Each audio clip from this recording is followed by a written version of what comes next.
In this video, we are going to be talking about forgiveness, and it's apt seeing as we had the resurrection, Easter yesterday. If you're Christian, you celebrate that.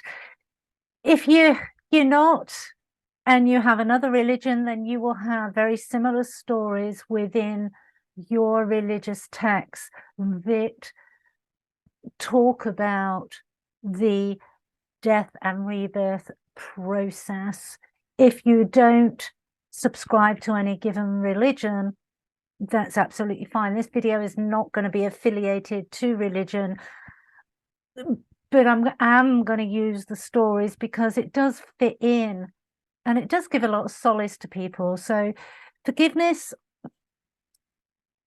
it's the purest form of love. And if we can't forgive others, and if we can't forgive ourselves, then we cannot give or receive unconditional love. And forgiveness is the precursor to unconditional self-love, the ability to let go of and no longer have attachment to the occurrences that have caused us pain in our life, and the occurrences where we have caused ourself pain.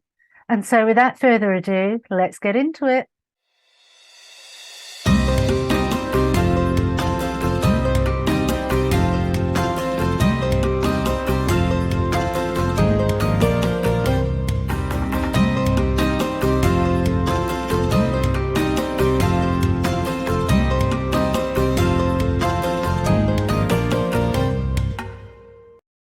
Hi, and welcome to Oaklaw Door. For those of you that don't know me, my name is Claire Attio.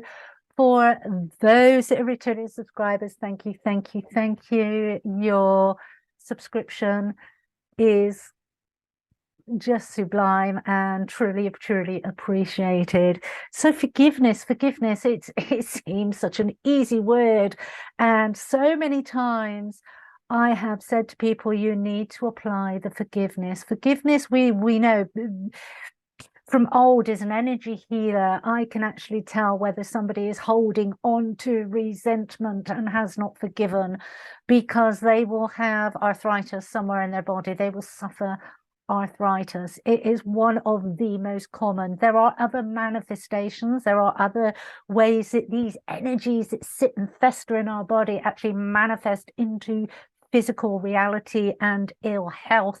But resentment, which normally stems from the inability to fully forgive, to fully let go and not have that attachment to that situation or that pain or that angst, is such a well-known one, such a well-documented one. So I use that as an example. And as I said in the precursor, you know, this is the day after the resurrection. I'm actually recording this on the Monday. The information came in on the Sunday, and I was like, right, okay, perfect timing. I did have another video which I'll transfer to Thursday, but it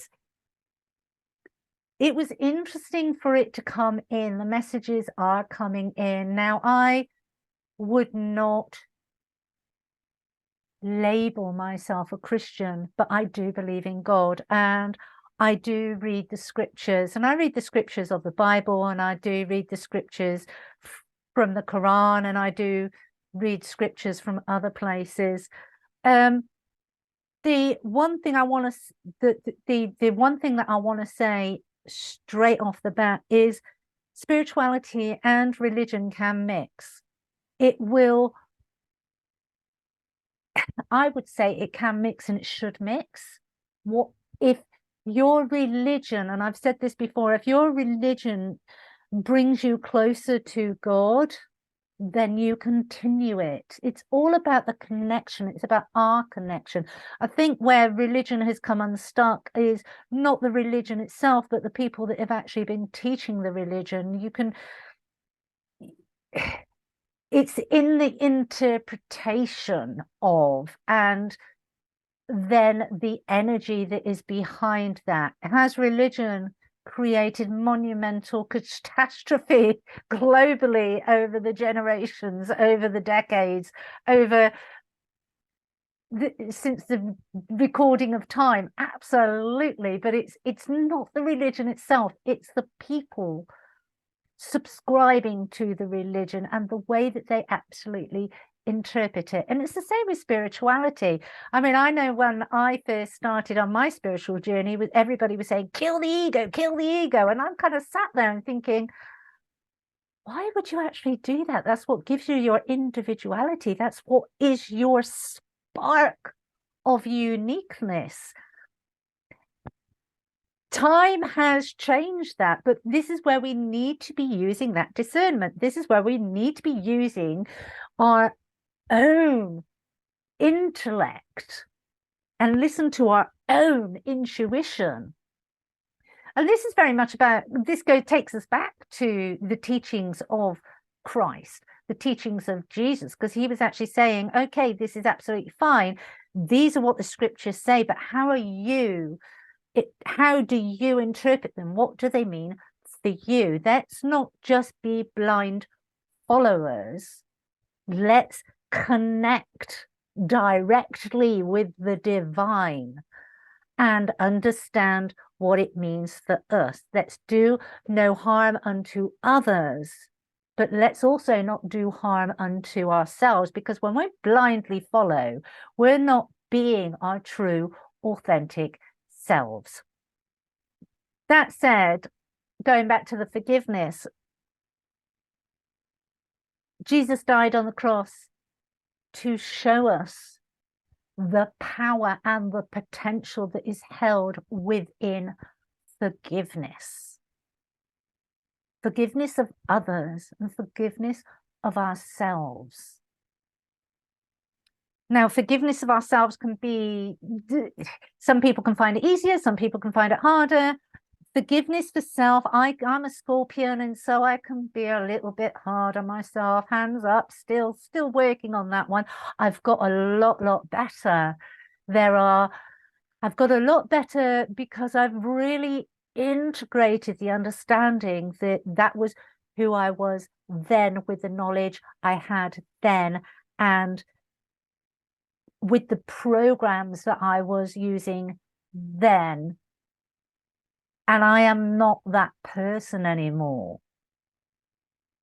And so I have been able to apply the forgiveness in a greater way, having that understanding, to be able to step away and release the emotions. And this is why we say about the healing, because when we're healing, it's not because we're broken, it's because we're carrying energies that sit heavy in us. They make us feel bad about ourselves, and they stop us from attaining greater expansion of light within us. And when we are sitting heavy like that, and when we do carry that negativity, it also puts us, it also creates an environment where negativity can come towards us. And so it's kind of a self-perpetuating cycle where dysfunction breeds.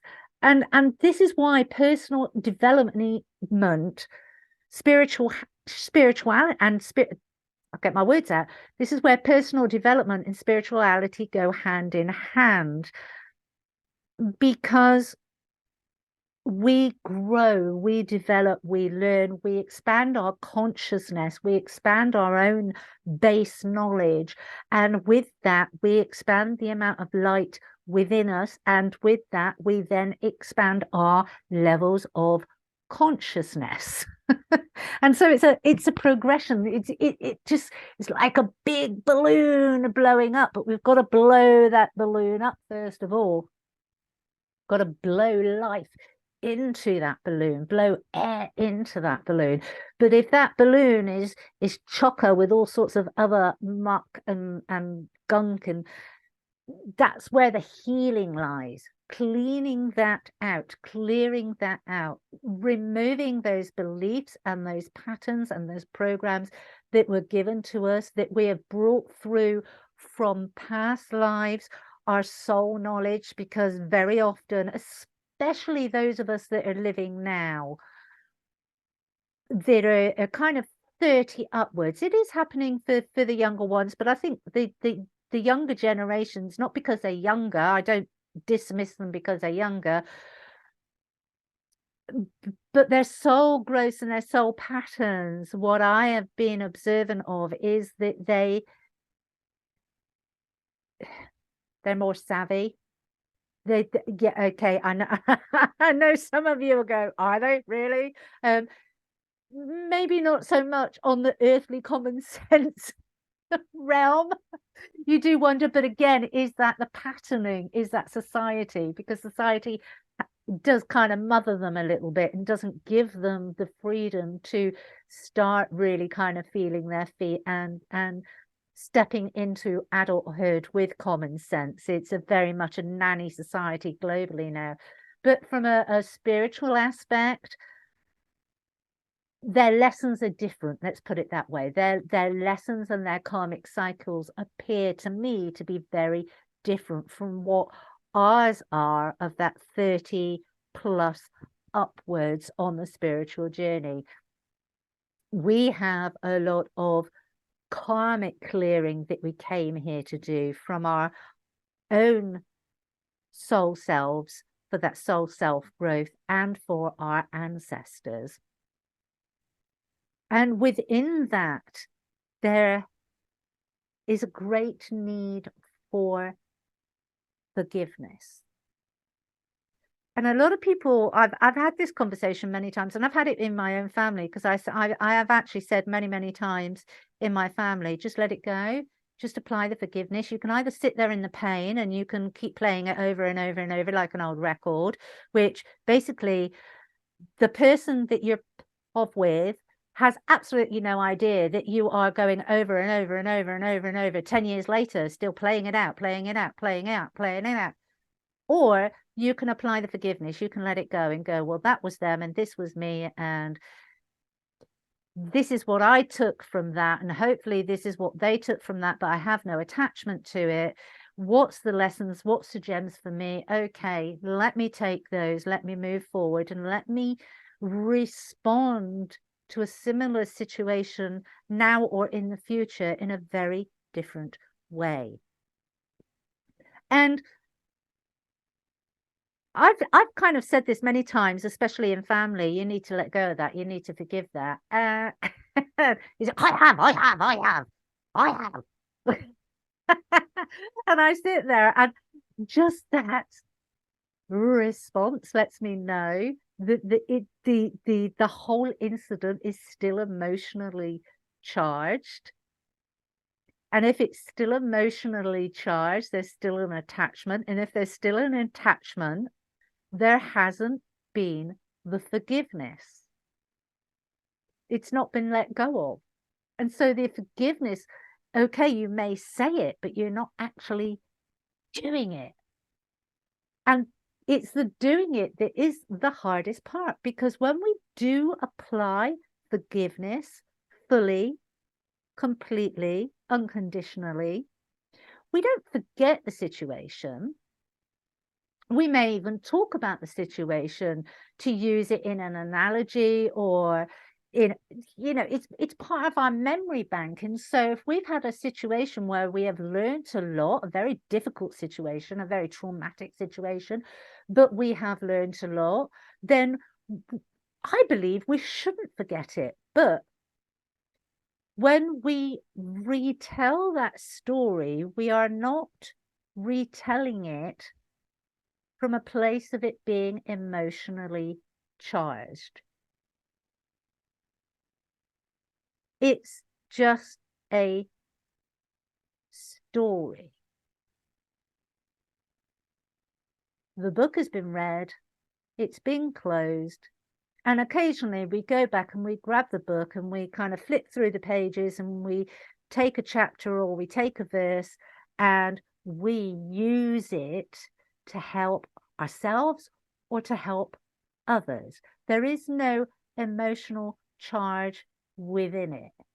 There is no attachment to it. And that is the difference. It's letting it go. That's when you know that you've applied the full forgiveness.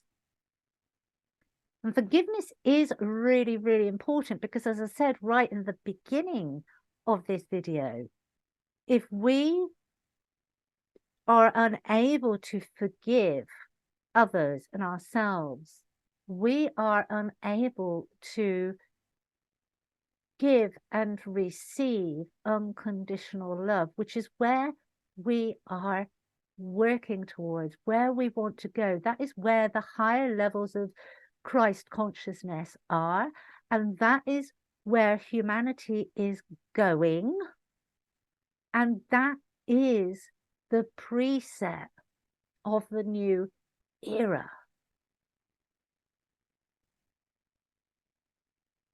Forgiveness is not about condoning, and I've done other videos on this. It's not about condoning occurrences. It's not about accepting occurrences. It's about accepting that that was the given situation then. Doesn't mean that you condone it. Doesn't mean that you will put yourself in a position where it can occur again. It means that you're accepting of that was one story, one chapter within your life, or one verse within your life that wasn't pleasant, but you were hopefully able to learn something, take something from it that you can use in the future. And you apply the forgiveness either to the situation, to the person, or to yourself. Usually all three. To be honest, to let go of it completely, usually all three. And that is what allows you then to hold the higher vibrations of unconditional love for yourself and for others. Doesn't mean you become a walkover. It doesn't mean that you sit there going, love, love, love. Doesn't mean that you don't have all the energies and emotions, both negative and positive. You have all of that. It just means that you don't hold on to energies that were only in our lives for a reason or a season. And I love that phrase, reason, season, lifetime. Have the discernment. Was this for a reason? Was this for a season? Is this for a lifetime? And personally, when it comes to being a lifetime, make it about you. You cannot control anything outside of yourself. So when you're looking at things that you think, yeah, is this for a lifetime? Make sure it's about you. It's within you, not outside of you. That will help you keep the equilibrium, keep the balance in your life, and keep you well anchored. That doesn't mean that you don't share your life or want to share your life with a significant other for a lifetime. Of course you do. But the lifetime love lives within you. Even if you spend your life with your significant other until the day they die or the day you die, one or the other of you are going to be left on your own. It's very rare that you go together. And so you hold that unconditional love for a lifetime within you. So even when they've gone, even when they've passed, you still got that love. It wasn't outside of you. You can still apply that unconditional love. And you have unconditional love through forgiveness. Being able to apply that forgiveness. So I ask you, as we finish up, to think about situations in your life, and have you been able to apply forgiveness? I know I've got loads and loads of situations in my life that I have no intention of repeating, and many people that I have absolutely no intention of allowing them back into my life. But that is not because I harbor any ill will towards them because of what they did to me. It's because they were for a reason, and I've taken that reason and I've taken that lesson and I've moved forward, and I've been able to apply that forgiveness, which allows me to have that greater expansion within my heart space. It allows me to apply that unconditional love, and to live in peace. In that unconditional love, we get to live in peace. Chaos can reign around us, and do we respond and do the things that are needed and take the actions required within that chaos? Yeah, but we don't actually get stressed. We don't actually go, oh my God, this has happened to me, that's happened to me. We don't waste energy anymore. We just go, right, okay, this is a given situation.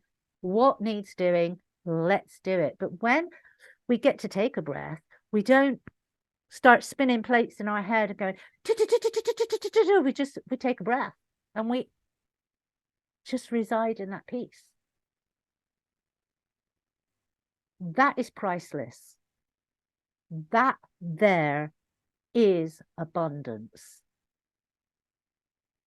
That there is power of manifestation. I'll leave that with you. Take care. If you like the video, please press like. If you've not yet subscribed, please subscribe. I'll get my words out. And share with your friends. Until the next time, take care. Bye.